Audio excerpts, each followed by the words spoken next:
Dan luar biasa, amin. Baiklah, kali ini kita akan baca firman Tuhan. Mari kita buka firman Tuhan dari Efesus pasal 4. Efesus pasal 4 ayat 17 sampai dengan 32. Efesus pasal 4 ayat 17 sampai dengan 32 dengan perikopnya manusia baru. New man, ya, manusia baru, bahasa Inggrisnya new man, manusia baru. Haleluya. Tampilannya belum kelihatan? Sudah ketemu jemaat Tuhan yang kasih? Amin. Haleluya. Haleluya. Baiklah, saya akan bacakan firman Tuhan. Efesus pasal 4 ayat 17 sampai dengan 32. Manusia baru. Sebab itu kukatakan dan kutegaskan ini kepadamu di dalam Tuhan. Jangan hidup lagi sama seperti orang-orang yang tidak mengenal Allah dengan pikirannya yang sia-sia. Ini adalah perkataan dari Rasul Paulus yang menuliskan surat Efesus kepada jemaat Kristen Efesus. Jadi Paulus di sini mengatakan, kukatakan dan kutegaskan. Jadi ku ini adalah Rasul Paulus. Ayat 18, dan pengertiannya yang gelap jauh dari hidup bersekutu dengan Allah. Karena kebodohan yang ada di dalam mereka dan karena kedegilan hati mereka. Perasaan mereka telah kumpul sehingga mereka menyerahkan diri kepada hawa nafsu dan mengerjakan dengan serakah segala macam pencemaran. Tetapi kamu bukan demikian. Kamu beda. Karena kamu telah belajar mengenal Kristus, karena kamu telah mendengar tentang Dia dan menerima pengajaran di dalam Dia menurut kebenaran yang nyata dalam Yesus, yaitu bahwa kamu berhubung dengan kehidupan kamu yang dahulu harus menanggalkan manusia lama yang menemui kebinasaannya oleh nafsunya yang menyesatkan, supaya kamu dibaharui di dalam roh dan pikiranmu dan mengenakan manusia baru yang telah diciptakan menurut kehendak Allah di dalam kebenaran dan kekudusan yang sesungguhnya. Karena itu, jadi Paulus mulai kepada hal-hal yang sifatnya praktis, aplikasi dari ayat-ayat yang nyata. Ini praktiknya, ini aplikasinya. Ketika engkau menjadi manusia baru di dalam Kristus. Kita lihat beberapa hal-hal yang sifatnya praktis yang Rasul Paulus mau tekankan. Pertama, buanglah dusta dan berkatalah benar seorang kepada yang lain, karena kita adalah sesama anggota. Garis bawahi, buanglah dusta. Kemudian, apabila kamu menjadi marah, janganlah kamu berbuat dosa. Janganlah matahari terbenam sebelum padam amarahmu. Ayat 27, dan janganlah beri kesempatan kepada iblis. Yang berikutnya ayat 28, orang yang mencuri, janganlah yang mencuri lagi. Tetapi baiklah ia bekerja keras dan melakukan pekerjaan yang baik dengan tangannya sendiri, supaya ia dapat membagikan sesuatu kepada orang yang berkekurangan. Luar biasa. Orang Kristen kalau bekerja bukan supaya lebih kaya, tapi biar bisa lebih banyak membagi kepada orang yang berkekurangan. Luar biasa. Ada 9. Janganlah ada perkataan kotor keluar dari mulutmu. Tetapi pakailah perkataan yang baik untuk membangun di mana perlu, supaya mereka yang mendengarnya beroleh kasih karunia. Dan janganlah kamu mendukakan Roh Kudus Allah yang telah mementeraikan kamu menjelang hari keselamatan. Mendukakan Roh Kudus seperti apa? Kita lihat 31. Segala kepahitan, kegeraman, kemarahan, pertikaian, dan fitnah hendaklah dibuang dari antara kamu. Demikian pula segala kejahatan. Dan disimpulkan yang seperti inilah manusia baru dan kudus pada 32. Tetapi hendaklah kamu sama seorang terhadap yang lain, penuh kasih mesra dan saling mengampuni, sebagaimana Allah di dalam Kristus telah mengampuni kamu. Puji Tuhan. Demikian firman Tuhan yang ditulis oleh Rasul Paulus kepada jemaat Efesus. Saudara-saudara yang kasih, siapakah orang Kristen yang sebenarnya? Saudara, kalau kita baca dari ayat-ayat ini, kita bisa simpulkan bahwa orang Kristen itu adalah mantan. Mantan apa? Jemaat Tuhan, mantan manusia lama yang telah dan terus menerus dibaharui menjadi manusia baru seperti Kristus dan oleh Kristus. Ya, terus menerus dibaharui menjadi manusia baru seperti siapa? Seperti Kristus. Oleh siapa yang memperbarui? Oleh Kristus. Pusatnya Kristus. Pekerjaan perannya di dalam gereja, yang pelaku, yang subjeknya, yang objeknya adalah Yesus Kristus sebagai kepala gereja. Jadi sudah dikasih Tuhan apa dan siapa yang harus menurut diajarkan di gereja, yang harus diberitakan, diperdengarkan kepada orang-orang Kristen yang menjadi jemaat di gereja. Apa dan siapa yang harus disampaikan? Yang menjadi pusat, yang menjadi tema sentral dari pengajaran-pengajaran, dari program-program gereja. Bukan nabi-nabi perjanjian lama, seperti Musa, Daud, Salomo dan sebagainya. Bukan berarti mereka tidak penting. Mereka penting sebagai pahlawan-pahlawan Tuhan di perjanjian lama. Sekalipun mereka hebat dan menjadi pahlawan-pahlawan Tuhan, pesan kita ketika kita membaca perjanjian lama, bukan kita menjadi fokus pada nabi-nabi itu.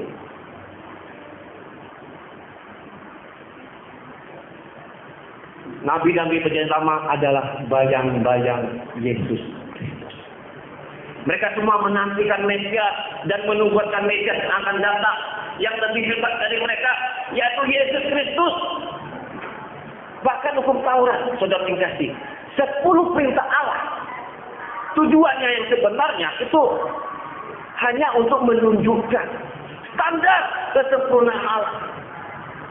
Standar kebenaran Allah, perintah Allah. Siapa yang bisa melakukannya dengan sempurna? Tidak ada.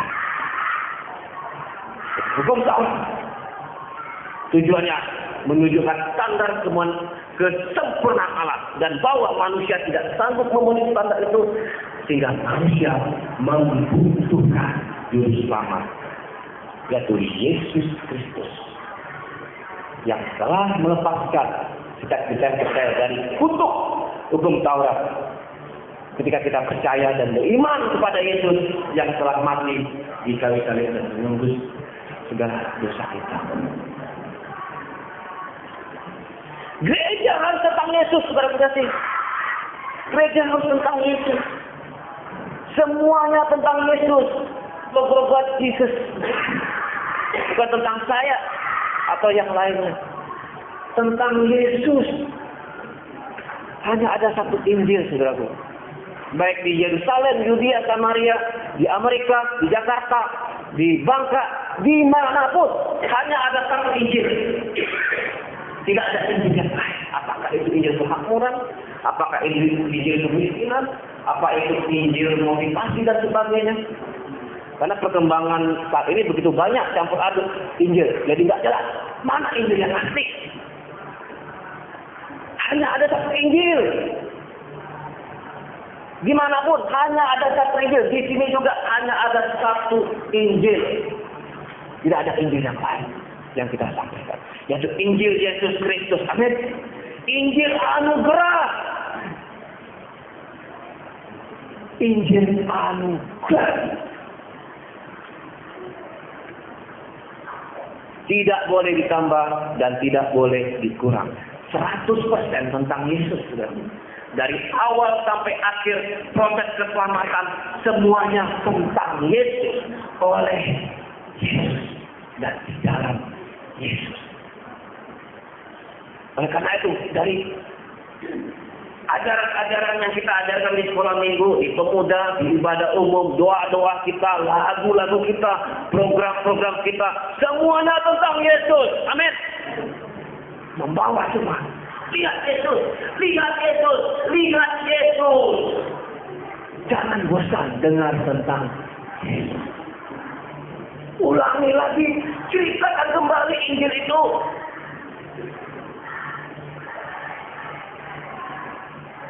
Karena visi gereja adalah jemaat dibina menjadi seperti Kristus. Amin. Kepala gereja. Jadi oleh karena itu, seperti yang telah kita baca dari Efesus 4, ayat 17-32 ini, kita bisa mengetahui betapa pentingnya orang-orang Kristen itu belajar mengenal Kristus. Mendengar tentang Kristus, menerima pengajaran tentang Yesus. Seperti yang sudah kita baca pada ayat 20-21, dikatakan, kamu telah belajar mengenal Kristus. Kepada orang-orang Kristus. Kamu beda. Kamu tidaklah demikian seperti orang-orang yang tidak mengenal Allah. Seperti penyembah-penyembah berhala. Kamu beda. Kenapa kamu beda? Karena kamu telah mengenal Kristus. Mereka belum mengenal Kristus. Tapi kamu sudah mengenal Kristus. Kamu bukan seperti demikian hidupnya. Amin. Kamu sudah menerima pengajaran tentang Yesus. Bahkan menurut kebenaran yang nyata dalam Yesus. Dan implikasinya, kamu harus tanggalkan manusia lama pada ayat 22. Tanggalkan manusia lama, lepaskan itu jubah yang sudah buruk itu, yang sudah usang. Lepaskan. Kamu sudah mengalami Kristus secara pribadi, tanggalkan jubah yang sudah rusak itu, yang sudah robek. Jubah yang sudah robek. Manusia lama kita yang diwariskan oleh Adam, yang telah berdosa kepada Allah. Supaya kamu dibaharui terus menerus, dibaharui dalam roh pikiranmu, sehingga bisa mengenakan manusia baru yang telah diciptakan menurut kehendak Allah di dalam kebenaran dan kekudusan yang sejati. Ayat 23 sampai 24. Jadi itulah sebenarnya kasih pesan dari firman. Itu poin. Yaitu bahwa tujuan dari kita kelahiran baru yang oleh karya Roh Kudus itu adalah tujuannya harus sesuai dengan kehendak Allah. Yaitu menjadi ciptaan baru di dalam Kristus. Ya. Yang penuh dengan kebenaran dan kekudusan. Itulah tujuan belajar Yesus dan tentang ajarannya, yaitu kita ditentukan untuk menjadi seperti Allah pada akhirnya. Menjadi seperti Allah pada akhirnya. Roma 8 ayat 9 dikatakan, sebab semua orang yang dipilihnya dari semula, siapa semua orang yang dipilihnya dari semula? Sudah tadi gereja. Semua orang yang dipilihnya masuk ke sini. Jadi orang itu dipilih Tuhan. Apa tujuannya?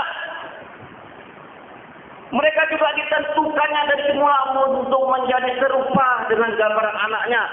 Supaya anaknya itu, Yesus Kristus, menjadi yang sulung di antara banyak saudara. Sudahkah jemaat Tuhan di tempat ini menyadari hal itu? Betapa pentingnya mengenal Kristus. Dihubungkan dengan moralitas, kesalehan, sehari-hari. Penting. Mengenal Kristus itu kuncinya. Bukan mengenal aturan syariat. Itu bukan Injil. Injil menekankan pribadi Yesus Kristus, bukan aturan dan syarat-syarat. Mengenal Kristus, mempunyai hubungan yang pribadi dengan Kristus. Akibatnya kita hidup salah, kita hidup terus. Gak ada manipulasi, gak ada rekayasa. Alami. Memang seperti itu konsekuensi wajar ketika orang menerima Kristus secara pribadi, ketika orang mengenal kita. Itulah masuk-masuk Paulus menekankan ini. Dia tidak mau terjebak ke dalam pengajaran legalisme seperti yang diajarkan oleh ahli Taurat. Kita tahu Rasul Paulus dan Farisi kuat di dalam hukum kuat sekali, fanatik. Tapi dia sudah bertemu Yesus secara pribadi. Dia gagal.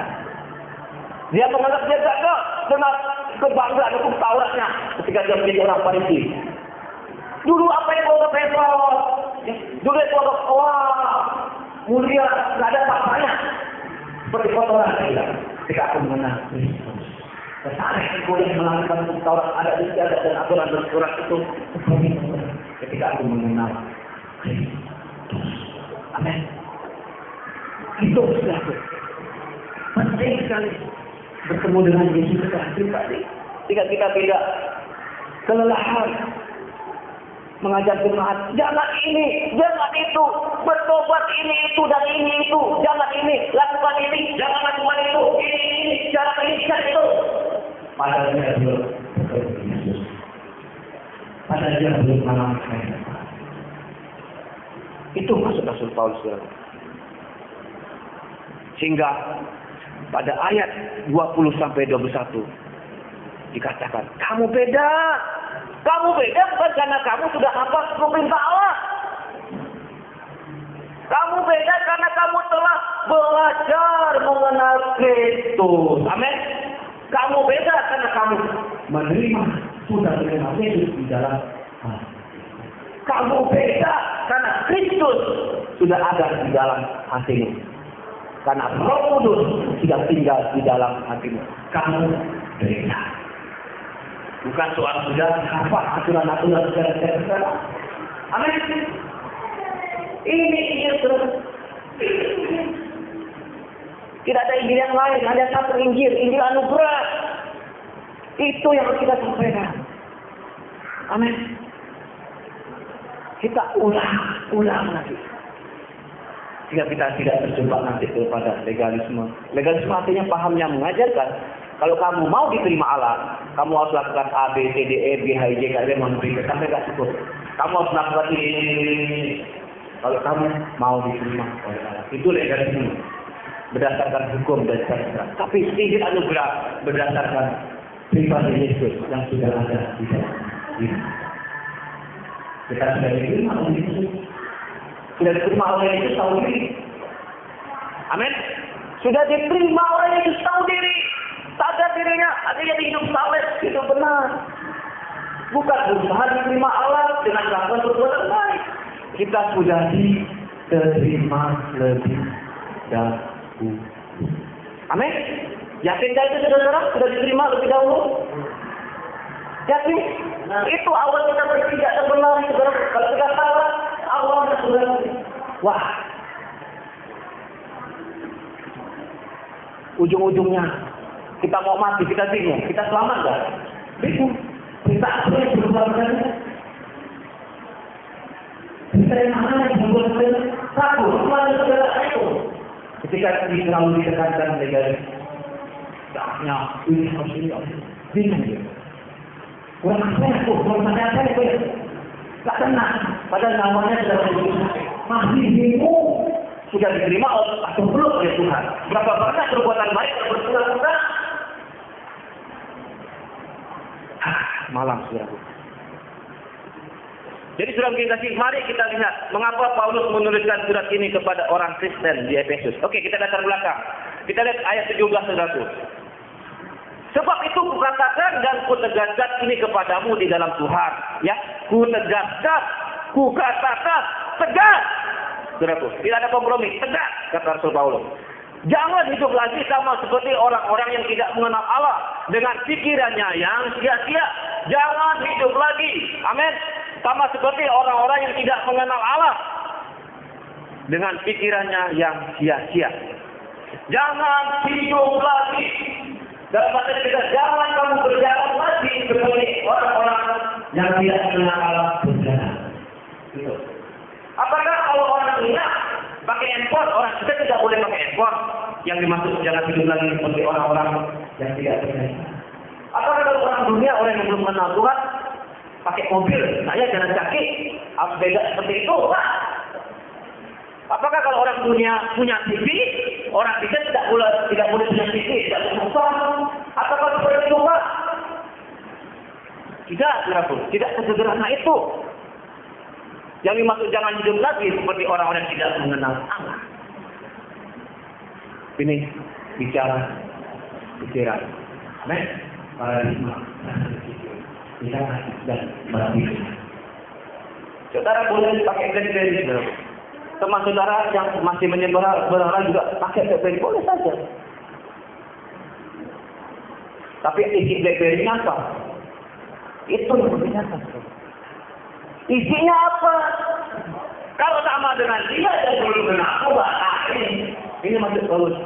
Bukan berarti tidak boleh guna harta teknologi alat-alat. Fungsinya apa? Isinya apa? Di dalamnya ada yang ekstra. Nah itu. Saudara boleh punya komputer, laptop Kristen boleh, tapi dan saudara yang bermunajat boleh juga. Tapi di dalam saudara isinya apa?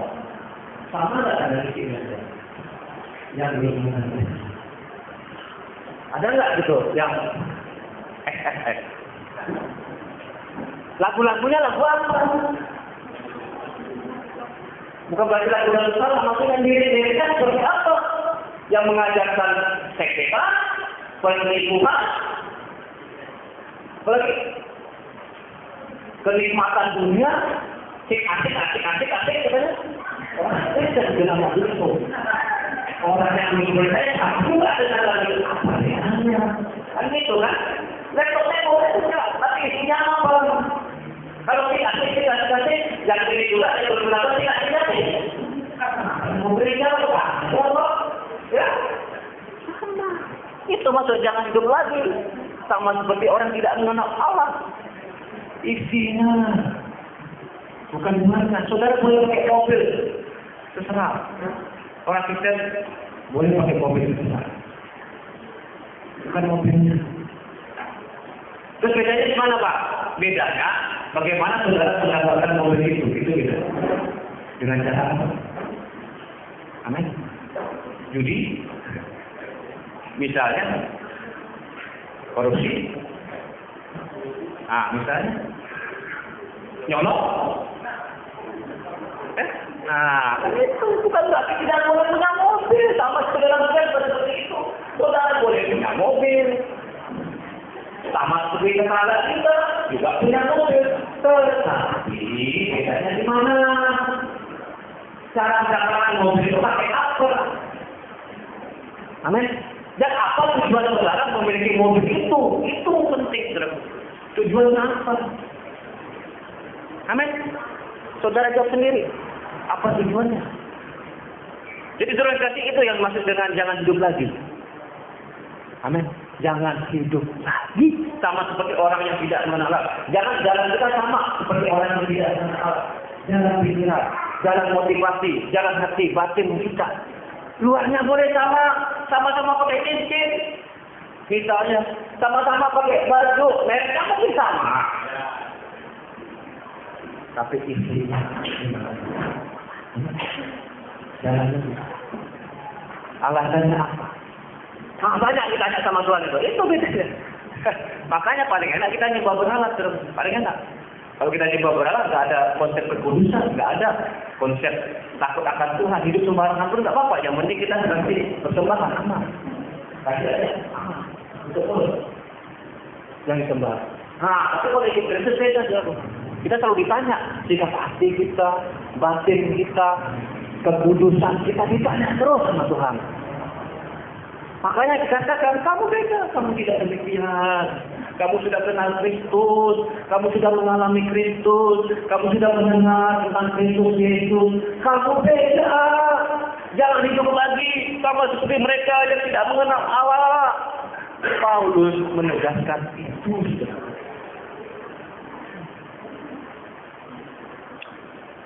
Saudaraku yang kekasih jemaat Tuhan, diduga di Efesus ini banyak orang Kristen ya, yang hidupnya tidak seperti seharusnya orang Kristen hidup, gitu.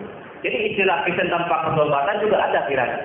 Tanda kutip tanpa pertobatan, karena kalau orang bertobat murni sejati pasti berubah. Tanda kutip, maksudnya ada pertobatan palsu.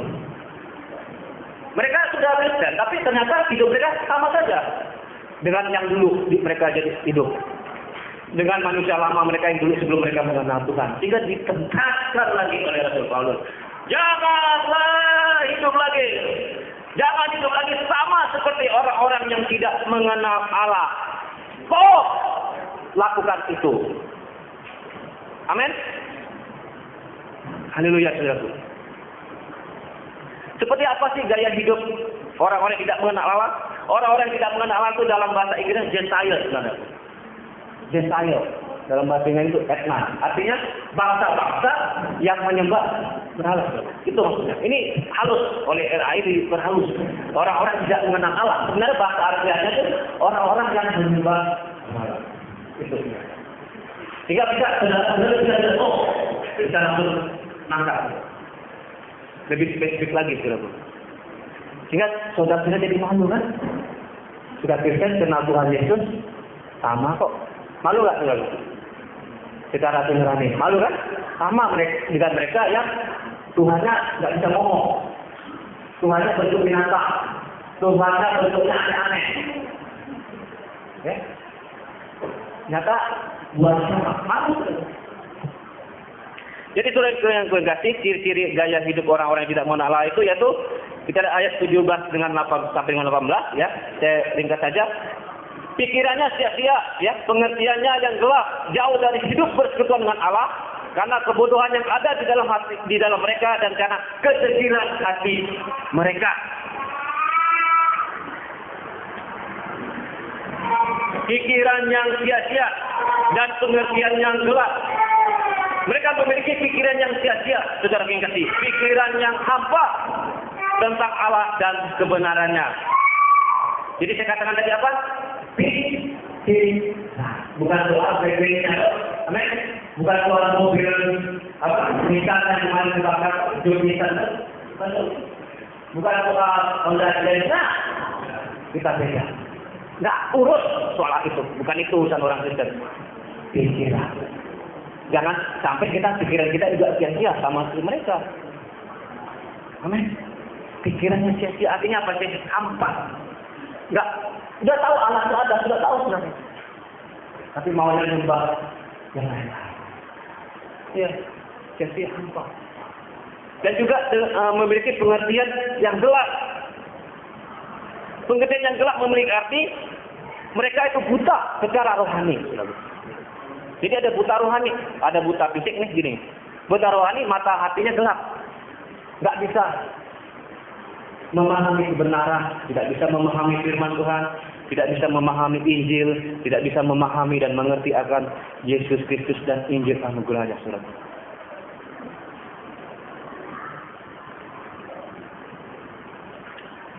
Yang berikutnya pada ayat 19, seperti apakah orang-orang yang tidak mengenal Allah itu gaya hidupnya? Perasaan mereka tumpul, saudaraku. Perasaan mereka tumpul, artinya ada sini perasaan yang tumpul, saudaraku. Sudah tumpul perasaannya? Seperti pisau, sudah tumpul gimana? Biasa, oke. Fungsinya berfungsi dengan baik tidak, saudara mengerti? Kalau tidak bisa motor lagi kan? Impoten ya? Nggak bisa ngapa-ngapa. Tumpul, ya. Artinya apa? Tumpul di sini. Hati nurani mereka mati. Nah itu. Tidak peka dengan dosa. Nah itu. Tidak ada rasa malu kalau berbuat dosa. Malah bangga kalau berbuat dosa. Bangga. Ya. Maka seorang artis mengatakan zaman sekarang orang kok bangga berbuat dosa gitu. Bukannya malu. Semakin banyak dosanya, semakin bangga. Kalau tampil di TV terus ngomong, padahal sudah tahu, orang juga sudah tahu dia berdosa. Tampil lagi, bangga,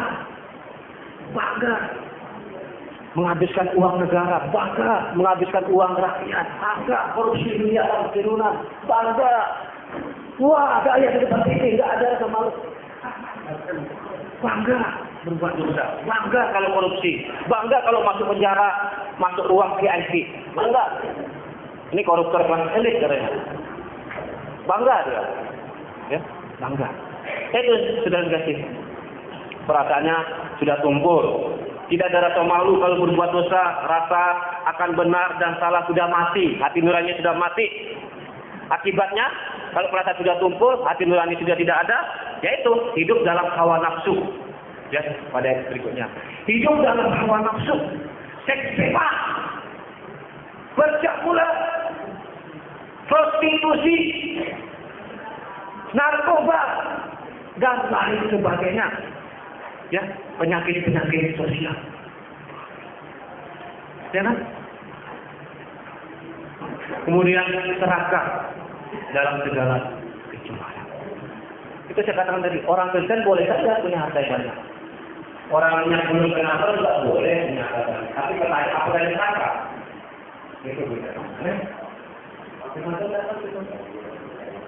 Serakah nggak? Serakah. Kalau orang yang tidak mengenal Allah, serakah. Apa arti serakah? Serakah itu ingin lebih banyak, ingin lebih banyak. Nggak semata. Serakah. Sudah cukup, ingin nambah lagi, sudah tuh. Ya. Baik itu narkotik, obat-obatan, serakah, nggak pernah dipuaskan. Baik itu uang, ya, hasil korupsi segala macam. Sudah 2 miliar, korupsi lagi 4 miliar. Sudah 5 miliar, korupsi sampai bingung, belasan miliar, puluhan miliar. Padahal itu uang rakyat, uang negara. Serakah.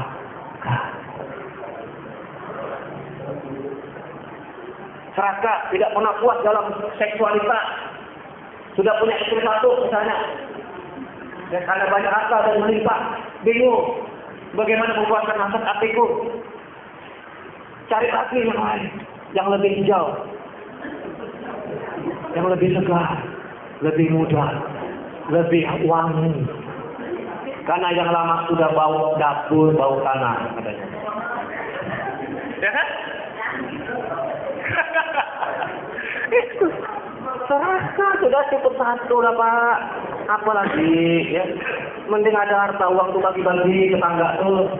Dia cuma makan mie, asik lah gitu. Kan gitu. Cuma makan mie. Apa kamu kasih ke yang simpanan-simpanan di sana? Misalnya, itu kan saja kan? Kakak tuh. Ya kan gitu. Ini tidak ada simpanan namanya nggak ada ya? Nggak ada kan? Nggak ada. Pasti dalam Tuhan itu nggak ada. Amin. Jadi itu ilustrasi dari orang-orang yang tidak mengenal Allah, gaya hidupnya seperti itu. Rasul Paulus tahu. Diperingati orang Efesus, jangan lagi seperti itu. Mungkin kamu dulu pernah seperti itu. Saya tahu kamu juga sama seperti mereka, sebangsa, sama iman dan kepercayaannya kalian sama. Tapi sekarang kan kamu sudah beda. Kamu sudah kenal Yesus, sudah di dalam Yesus. Sudah dengar ajaran tentang Yesus, bahkan sudah mengalami Yesus. Beda lah. Nah gitu Rasul Paulus. Amin. Beda lah. Amin. Beda lah. Kata Rasul Paulus. Haleluya saudaraku. Jadi apa yang dialami, dihidupi oleh orang-orang yang tidak mengenal Allah, itu adalah sebenarnya akibat dari kutuk dosa saudaraku. Akibat dari kutuk dosa. Ketika ada manusia pertama jatuh dalam dosa.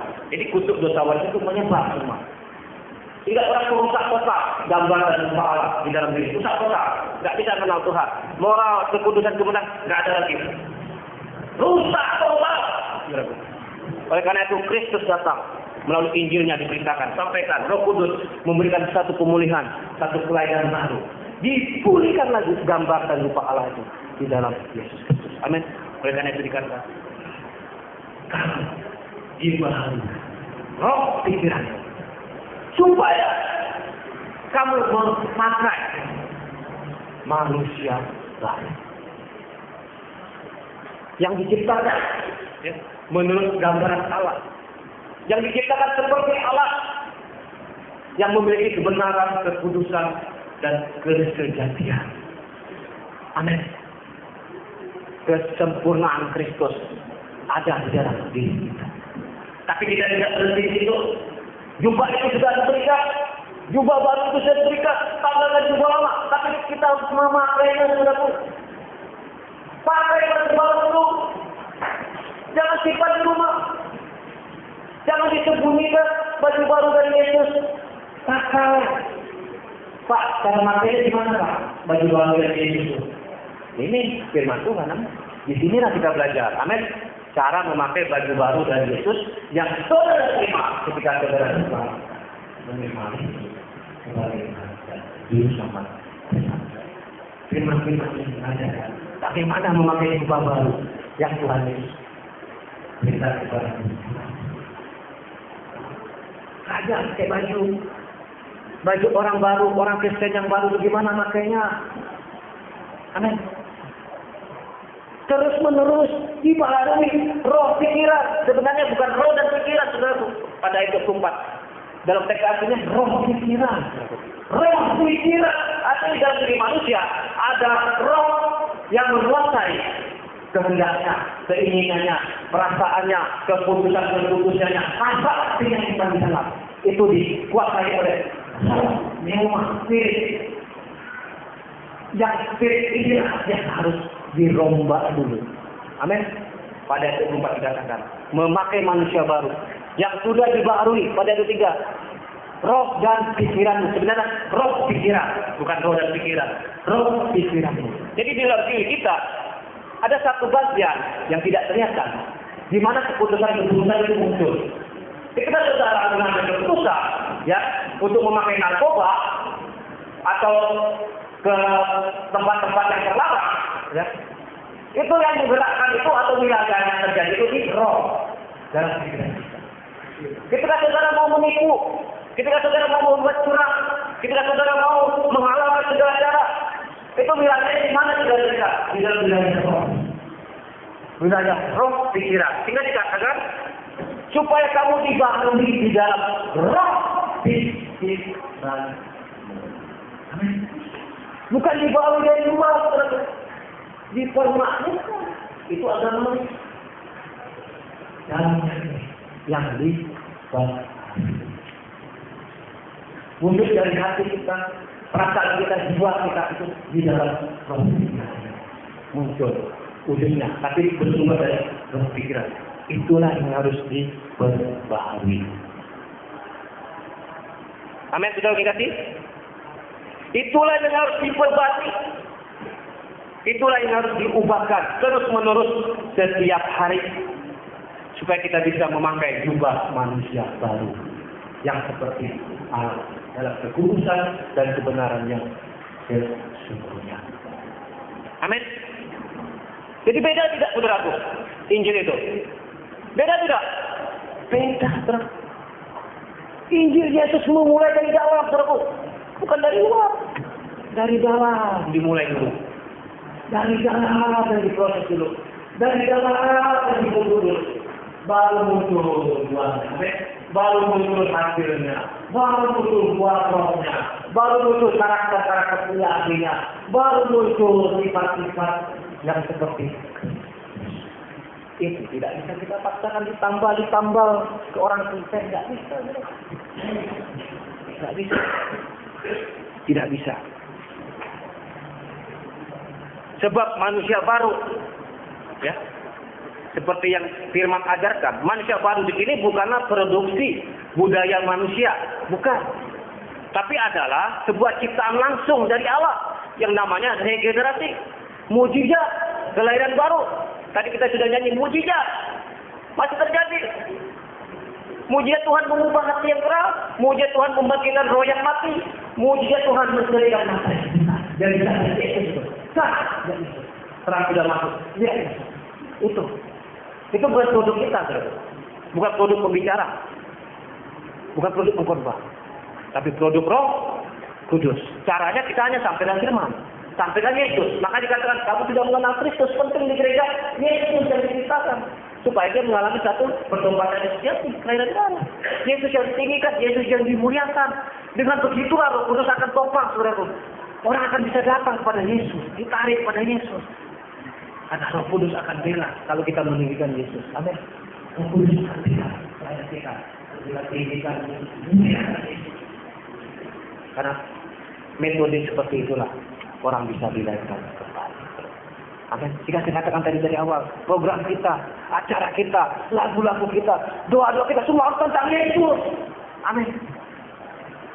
Yang kurang penting, yang tidak atau kurang-kurang, kita agak tarik sedikit. Amin. Itu hanya sisipan atau suplemen. Itu yang kasih. Ini adalah problem, ya, memberitakan Injil di tengah pengajaran-pengajaran yang sifatnya legalisme. Ini adalah problem ketika Injil kita beritakan dibandingkan dengan agama-agama. Jangan sampai orang menganggap Kristen itu sama dengan agama yang lain. Agama-agama yang lain ada tentang neraka, ada. Lebih ngeri lagi. Ada. Selidiki sendiri. Ya, agama-agama lain ada tentang tabur tuan, ada hukum karma, ada. Kalau kamu berbuat baik, kamu dapat baik. Ada reinkarnasi lagi. Ada moralitasnya diajarin dengan berbagai macam, ya, menanamkan rasa takut lah, rasa apalah gitu, sehingga dia takut melakukannya, tapi takut yang negatif. Beda itu saudaraku. Beda. Kita ajarin Yesus dulu. Kita ajarin bahwa Yesus sudah menyelamatkan engkau, sudah mencari engkau. Yesus sudah mengasihi engkau. Sejak sebelum dunia diciptakan, sudah dirancang oleh Allah bahwa engkau akan menjadi anak-anak. Amin. Yesusnya dulu yang dimajuin. Amin. Jika dia mengalami kehidupan baru dia dengan sendirinya daripada takut itu. Hapus dari kalian ini, hapus dari kasih ini. Sudah terus masa kulit kemana begini? Aku tak mau nyari itu. Masa aku nanti setting pornografi? Masa aku menikmati gambar-gambar burung? Masa aku menipu, mencuri? Aku buat dari rumah ini apa adanya, tanpa syarat. Masa aku hidup seperti ini? Aku tidak menyesali Yesus, aku tidak membutuhkan Yesus, aku tidak membutuhkanmu. Amin. Mana lebih asli, mana lebih murni? Dibandingin kita tanpa pengertian yang benar, kita jangan lakukan ini, jangan lakukan itu, mungkin karena rasa malu, karena takut tidak semua, atau takut. Mana yang lebih murni? Amin. Karena ada yang lebih murni, karena sudah Yesus berbuat baik, lebih baik. Kebaikan-kebaikan itu mengalir dari penerimaan kita sebagai manusia yang apa adanya. Manusia baru. Manusia baru. Jadi saudara yang kasih, ketika ya firman Tuhan atau Injil ini saudaraku tidak kita beritakan dengan benar, orang akan menganggap sama saja ajaran Kristen dengan agama-agama lain. Ada hukum karma, ada reinkarnasi, ya, ada ya. Kalau kamu nggak baik, Allah angkur makokmu. Bukan berarti Allah tidak bisa marah. Amin. Maksud saya penekanannya. Amin. Jadi sama saja. Mereka juga seperti itu, ya. Tapi tidak, kita tidak sama. Ada mujizat kelahiran, itu bedanya kita. Amin. Itu bedanya kita. Ada mujizat yang baru. Di situlah beda Injil, saudara. Haleluya, saudara. Luar biasa. Jadi seorang ahli mengatakan begini, saudaraku. Jika Paulus tidak membingkai ajaran praktis dalam perjanjian baru dengan doktrin anugerah, jadi apakah Injil itu? Dia akan menjadi ajaran legalisme. Hanya dengan anugerah Allah yang ditunjukkan dalam Yesus dan pemahaman kita akan doktrin itulah yang mencegah perintah perjanjian baru menjadi satu set ajaran moralisme atau legalisme. Jadi maksud Paulus dalam mengajar aturan-aturan praktis yang nanti kita akan baca, jangan ini, jangan itu adalah ketika orang telah mengalami anugerah Kristus, hidupnya pasti diubahkan, saudara. Amin.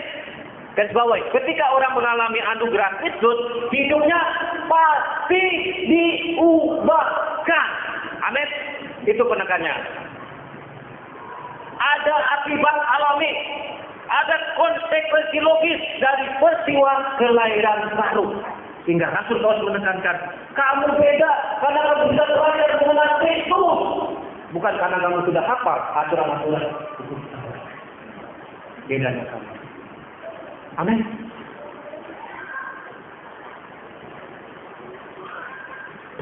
Puji Tuhan, saudaraku. Mari kita melihat ya apa yang ditekankan oleh Rasul Paulus ini, hal-hal praktis apa. Jadi saya garis bawahi, oke? Ini bukan soal jangan lakukan ini, jangan lakukan itu, amin. Tapi akibat alami, amin. Jika saudara sudah ada di dalam diri pasti sudah akan bukan itu makanya kalau hati-hati sudah menurut surat ini dia tidak mau terjebak, sama aja dia dengan orang Farisi yang lain dalam pengajarannya. Mereka juga pengajarannya semua. Sudah juga mengajar kesalahan. Mereka ajarkan dulu. Tapi motifnya, ya, inti dan paradigmanya berbeda. Berbeda sekali. Kalau agama itu berbicara bahwa kalau saudara mau diterima oleh Allah, oke, ini agama, ayo, agama apa saja, terserah. Bahkan Kristen bisa menjadi agama kalau tanpa dikoreksi. Kalau saudara mau diterima oleh Allah, saudara harus lakukan perbuatan baik, baru saudara bisa diterima oleh Allah. Itu agama.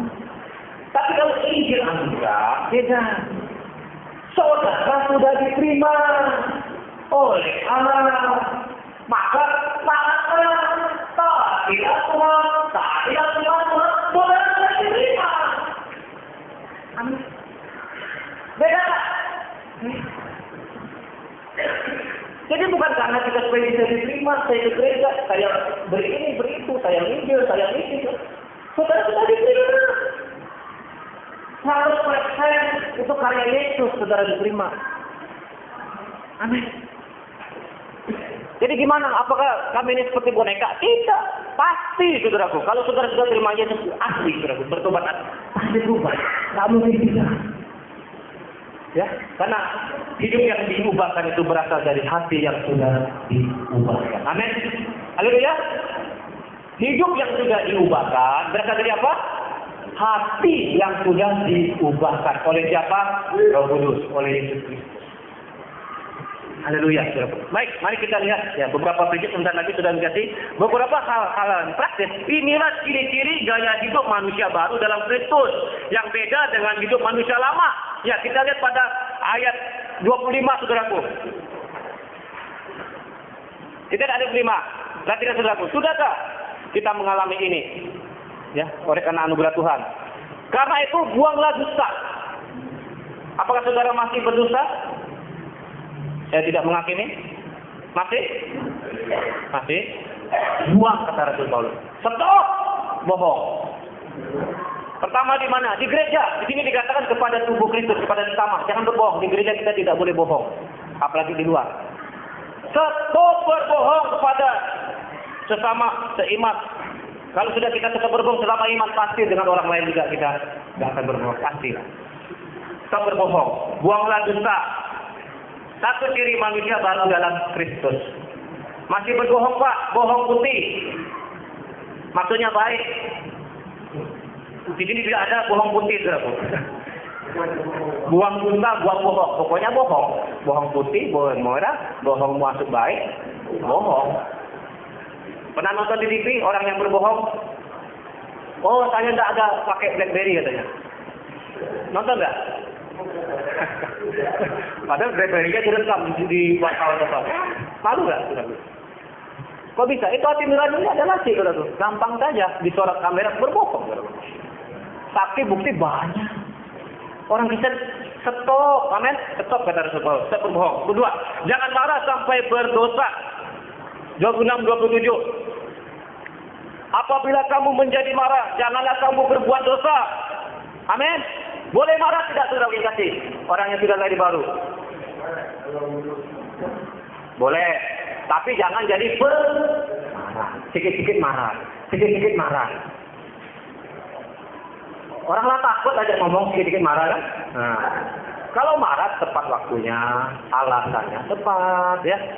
Orangnya tepat, situasi kondisi tepat, marah ya. Dan kebutuhannya juga itu apa? Apakah egoisme atau kepentingan orang bersama, orang banyak? Ya. Bukan berarti tidak boleh marah, tempatnya, situasinya, kondisinya, orangnya dalam keadaan apa, situasi kondisinya dulu, timbangkan dulu, seluruh. Jangan sampai gara-gara marah kita berbuat dosa. Orang jadi kepahitan, udah buat dosa, saudara. Mungkin maksud saudara baik, tapi karena nggak ada hikmah, sudah membuat orang kepahitan. Sama saja dikatakan, kalau kamu marah, janganlah berbuat. Amin. Mazmur pasal 4 dikatakan, kalau kamu marah, berkata-kata di dalam hati di tempat tidur. Kalau saya marah, saya jengkel. Saya langsung tempat tidur.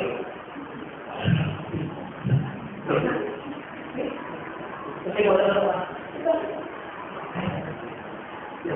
Tenang. Mazmur 44 kata, kalau kamu marah ke tempat itu, ngomong dengan bantal. Berkata-kata, marah di dalam hatimu di tempat itu. Bantal tidak bisa sakit hati. Ya kan? Marah dengan istri, ke tempat tidur, ngomong sama bantal. Nangis dari situ. Sudah tenang, baru ngobrol sama suami. Karena kita berbuat dosa gara-gara marah, bukan berarti tidak boleh marah. Jangan sampai berbuat dosa. Amin. Kemarahan kita jangan sampai berbuat dosa. Tapi bisa menyelesaikan masalah, jangan jadi tambah masalah. Benar kan? Ya. Saya ingat seorang pendeta mengajarkan ini, saya ingat terus pesannya. Jangan menghakimi, berikan solusi. Don't judge, but give solution. Jangan menghakimi, tapi berikan jalan keluar. Kalau cuma menghakimi, semua orang bisa. Tapi pikirkan jalan keluarnya belum tentu bisa, bukan? Jadi saudara yang kasih, jangan marah sampai berbuat dosa. Saudaraku. Berikutnya, saudaraku, apa hal praktis kita sebagai manusia baru? Yaitu pada ayat 28. Kita lihat pada 28. Ini menarik, saudaraku. Orang yang mencuri janganlah yang mencuri lagi, tetapi baiklah ia bekerja keras dan melakukan pekerjaan yang baik dengan tangannya sendiri, supaya dapat membagikan sesuatu kepada orang yang berkekurangan. Ini penting. Saya baca ayat ini berulang-ulang, saudaraku. Luar biasa. Luar biasa. Orang yang mencuri janganlah yang mencuri lagi, tapi apa? Baiklah ia bekerja keras, rajin, jangan malas. Lakukanlah pekerjaan yang baik dengan tangannya sendiri, rajin. Supaya apa? Supaya kaya, supaya bisa punya mobil, supaya bisa punya rumah lebih besar. Tidak. Supaya apa, saudaraku? Baca, saudaraku. Supaya ia dapat membagikan sesuatu kepada orang yang berkekurangan. Itu bedanya orang Kristen kalau bekerja. Amin. Motivasi anak saya kalau bekerja dari bulan sampai malam. Apa itu motivasi? Biar nambah rekeningnya, tidak salah. Biar nambah mobilnya, tidak salah juga. Biar nambah handphonenya lagi, kerja keras terus cari uang, tidak salah. Tapi Tuhan katakan apa? Kenapa orang bekerja keras? Supaya jangan mencuri, oke? Apa lagi? Supaya ia dapat membagikan. Saya hartanya yang dapat supaya dapat orang yang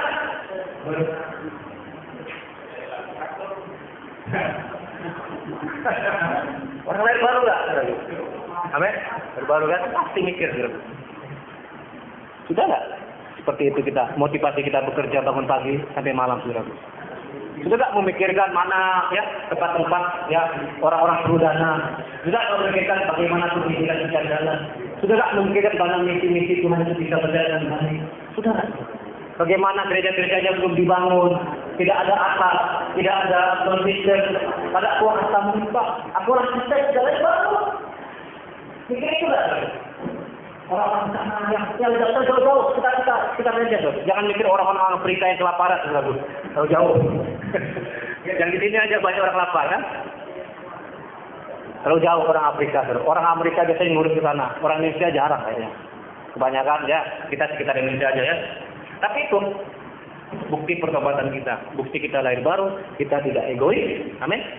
Kita tidak serakah, kita mikirin kesusahan orang lain. Bahkan motivasi kita bekerja mulia, biar bisa bagi mereka.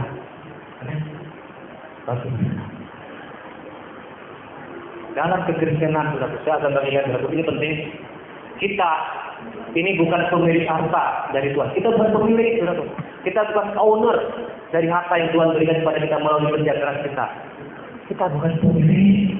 Kita penata raya. Kita pengelola. Kita ibarat tukang punya.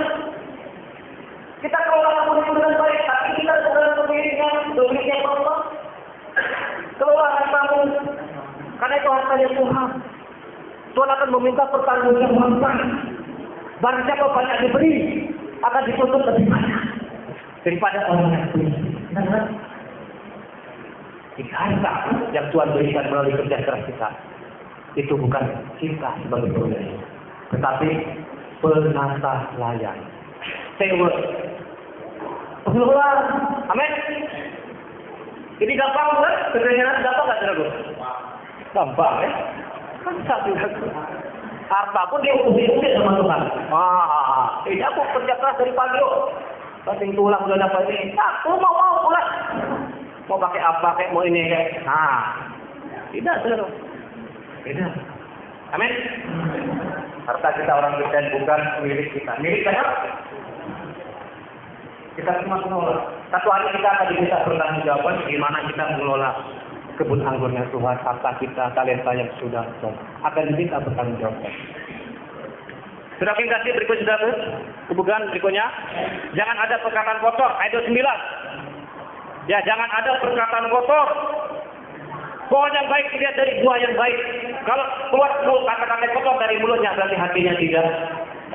Kata kasar, kata kotor, kata caci maki, kata hujat, kata fitnah, semua gosip segala macam keluar dari mulut.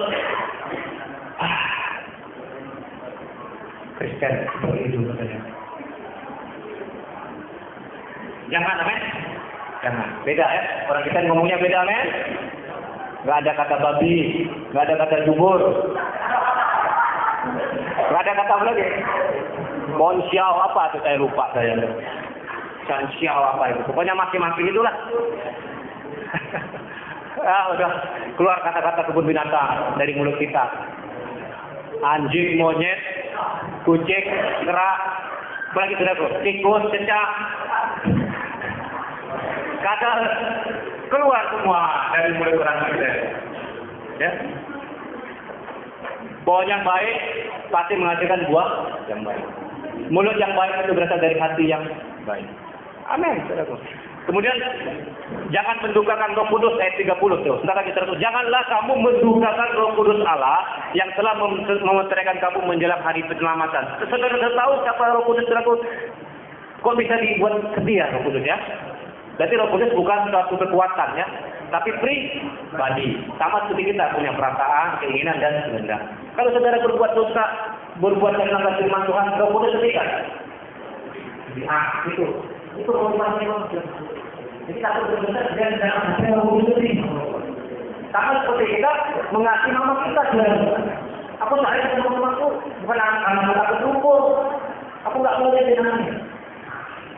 Kalau aku tidak menjadi PR dengan anak-anak, kalau aku galak, aku pulang malam, pacaran semaunya, sebebasnya, pacaran bebas, aku nggak mau mamaku nangis. Aku tidak mau mamaku nangis. Aku nggak bisa lagi.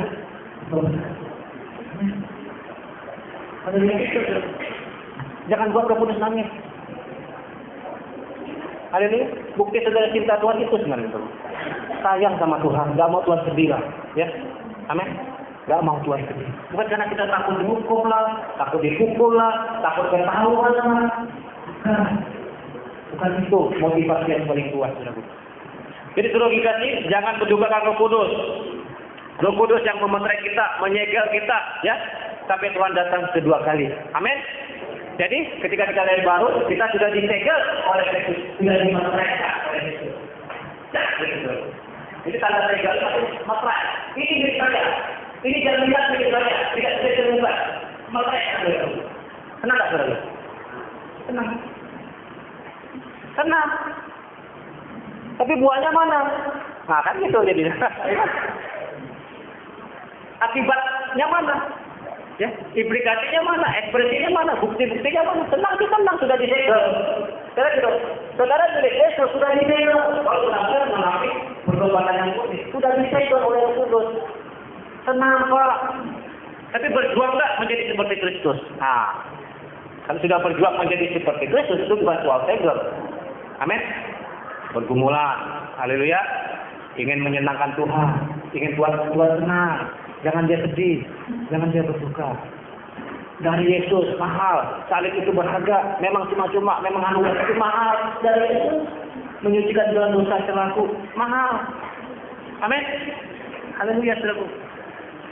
Orang yang mendukakan Roh Kudus di sini katakan pada 32 itu kepahitan, saudaraku. Amin. Ada kepahitan, bitterness, Amin. Tidak ada, amin.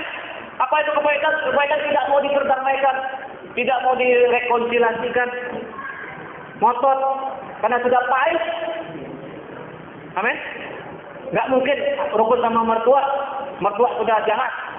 Ngatain saya, nggak mungkin rukun sama menantu. Aku kepahitan, nggak sopan menantunya. Misalnya, kan? Sudah mendukakan roh. Jangan ada kepahitan, kan?